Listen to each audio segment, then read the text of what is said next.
My daughter's voice cracked through the hallway, sharp, urgent. "Dad, come here, quick!" There was something in her tone that didn't belong to a 10-year-old. Fear.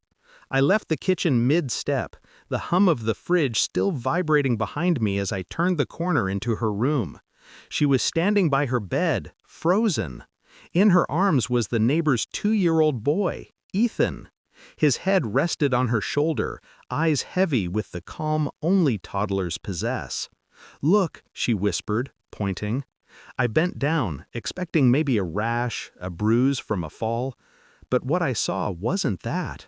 A long, dark mark, almost a welt, ran across the boy's back. Old enough to be healing, but deep enough to still show red. My throat tightened. My hands began to tremble. I forced my voice to stay even. "Put him down, sweetheart." She obeyed silently. The boy's little hand brushed against mine as I lifted his shirt again, confirming what I'd seen. My stomach sank. I reached for my phone. My voice, when I spoke, didn't sound like mine anymore. 911, I need to report a possible case of child abuse. Then, after hanging up, I made the second call, to his mother.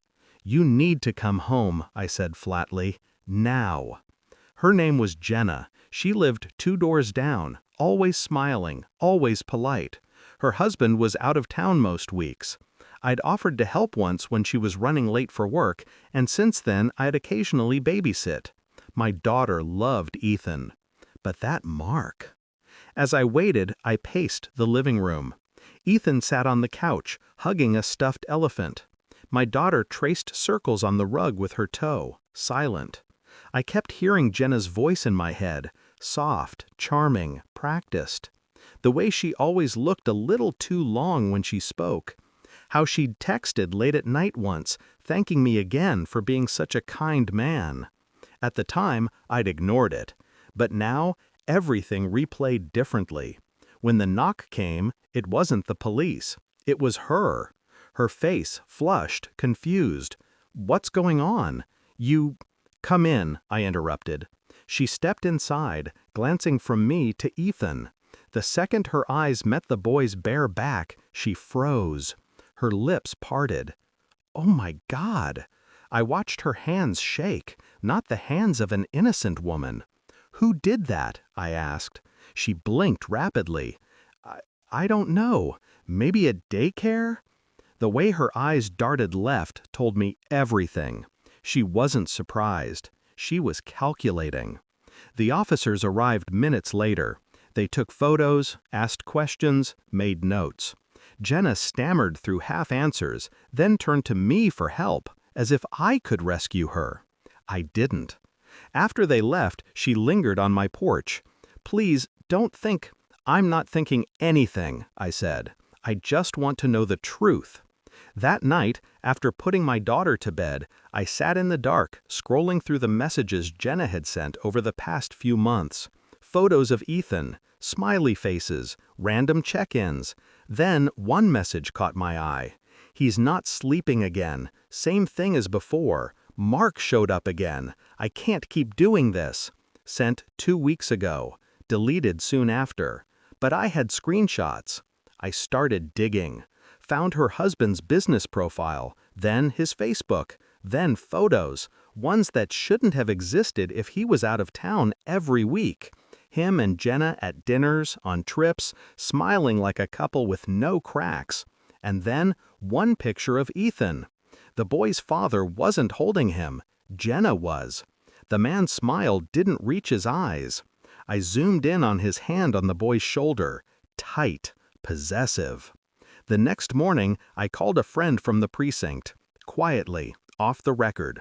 "Run a background check on Daniel Reeves," I said, "and send it to me directly." It came 3 hours later. A domestic disturbance report. Unresolved. The pattern was forming. Jenna came over again that evening, uninvited. Her eyes were red. "They're asking questions at daycare. Please, can we talk?"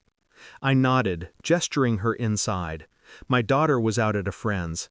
Ethan was asleep upstairs. Do you know who did it? I asked. She hesitated. Then, you wouldn't understand. I slid my phone across the table. Her deleted message was on screen. She went pale. How did you? Doesn't matter, I said.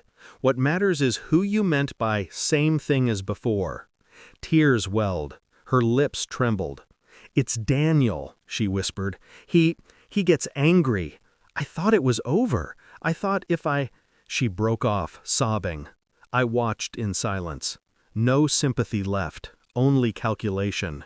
You let me bring that boy here, I said quietly. You let my daughter hold him, while you covered for a man who hurts him. Her face twisted. You don't understand. He'd ruin me. I stood up, slow and deliberate. He already did. The next morning, Daniel Reeves walked into my driveway unannounced. Tall, expensive suit, controlled anger. You called the cops? He demanded. I didn't answer. I just handed him a sealed envelope. Inside, photos of the marks, Jenna's deleted messages, and the police report copy. His eyes flicked over the pages, then up to me. You think this will... It already did, I said evenly. They have everything. His jaw tightened. The calm before the explosion. You ruined my family, I smiled faintly. No, you did. He took a step forward, but froze when the cruiser pulled up at the curb. Officers stepped out. He turned, panicked, looking at Jenna standing by her car across the street, watching, crying. They cuffed him quietly. No yelling, no struggle, just the hollow sound of metal on bone. As he was led away, Jenna met my eyes. I didn't speak. She didn't either. There was nothing left to say. That night, after Ethan was taken into protective custody, I sat alone in the living room, my daughter asleep upstairs. Silence filled every inch of the house. On the table, my phone buzzed, a message from Jenna. Thank you. You saved him. I didn't reply. I looked at the empty cup beside me, the faint reflection of my face in the window. For a long time, I just stared. Not at my own eyes, but at the quiet that had settled behind them. Some truths don't free you. They just change the shape of your silence. I turned off the light and let it stay that way.